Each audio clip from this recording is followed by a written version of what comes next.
В эти дни правозащитный орган, уполномоченный по правам человека в Республике Саха-Якутия аппарат, проводит плановый прием граждан на территории Нюрбинского улуса района Республики Саха-Якутия. Жителей Нюрбинского улуса района волнуют прежде всего жилищные вопросы. И это характерно в целом для Республики Саха-Якутия. И мы сегодня знаем работу, которую планомерно проводит руководство Республики Саха-Якутия по переселению граждан из ветхого аварийного жилья. И наряду с этими вопросами также имеются вопросы, которые связаны с предоставлением жилого помещения гражданам-погорельцам, те, которые имеют многодетные семьи, которые имеют 5 и более детей. И также жителей на сегодня волнуют вопросы освоения земельных участков, которые были выделены для также семей, которые имеют детей. То есть есть желание строиться, и я считаю это правильно, что жители тоже своевременно желают воспользоваться таким правом.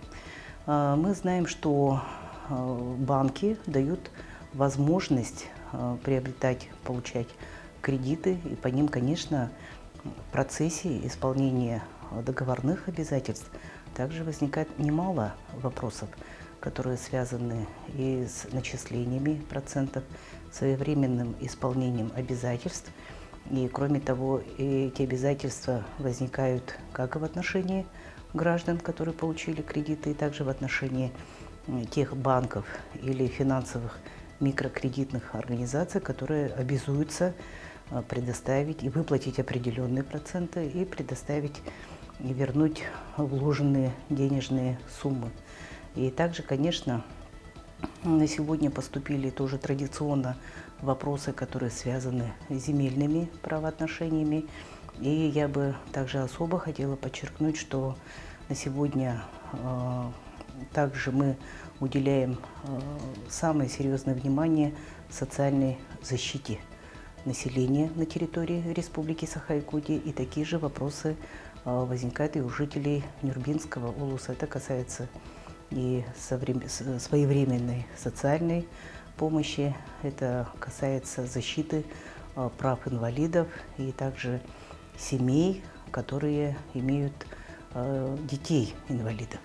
Поэтому на часть обращений мною даны устные разъяснения норм и положений федерального законодательства и законодательства Республики Саха-Якутия, и по отдельным обращениям, которые требуют более глубокого всестороннего изучения, по ним, безусловно, мы будем отрабатывать по тем письменным обращениям, жалобам, которые поступили в наш адрес. Надо сказать, что на сегодня на территории Республики Саха-Якутия жители республики знают Институт уполномоченного по правам человека в Республике Саха-Якутия, и поступает немало жалоб, которые касаются, во-первых, восстановления нарушенных прав.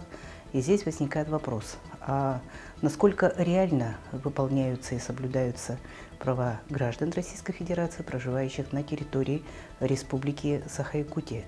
Здесь можно сказать о том, что в последние годы правозащитный институт свою деятельность направил на то, чтобы реально были восстановлены права.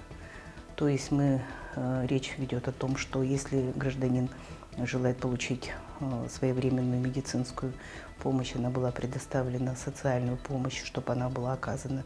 И таких немало примеров, которые отражаются в ежегодном докладе уполномоченного по правам человека в Республике Саха-Якутия за тот или иной год. И данный доклад также был размещен на сайте saha.gov.ru, уполномоченный по правам человека в Республике Саха-Якутия и в республиканских средствах массовой информации. И в связи с тем, что динамично меняется федеральное и республиканское законодательство, граждане получают тоже своевременную правовую информацию, и в этом есть определенная потребность. Поэтому к нам также обращаются за правовой консультацией. И надо отметить, что в Республике Саха-Якутия развернута у нас система бесплатной юридической помощи, которая внедрена на территории Якутии с 2012 года. И правовым просвещением также занимается уполномоченный по правам человека в Республике Саха-Якутия его аппарат. И мне бы хотелось также подчеркнуть проведение социально-благотворительной акции «Путь к дому», которая на территории Якутии проводится с августа 2018 года уже в 5-й раз. И целью данной социально-благотворительной акции является оказание адресной социальной помощи тем гражданам, которые не имеют места жительства, не имеют места работы, ведущие асоциальный образ жизни и желающие вернуться в нормальную жизнь. И в этой связи я обращаюсь ко всем главам муниципальных образований на территории Республики Саха-Якутия. Если вы знаете тех граждан, которые находятся на территории города Якутска, информацию мы передаем через аппарат уполномоченного по правам человека Республики Саха-Якутия совместно с Министерством внутренних дел по Республике Саха-Якутия. Просим оказать посильную помощь по созданию условий и возвращению таких граждан в родные улусы, наследие на территории Якутии.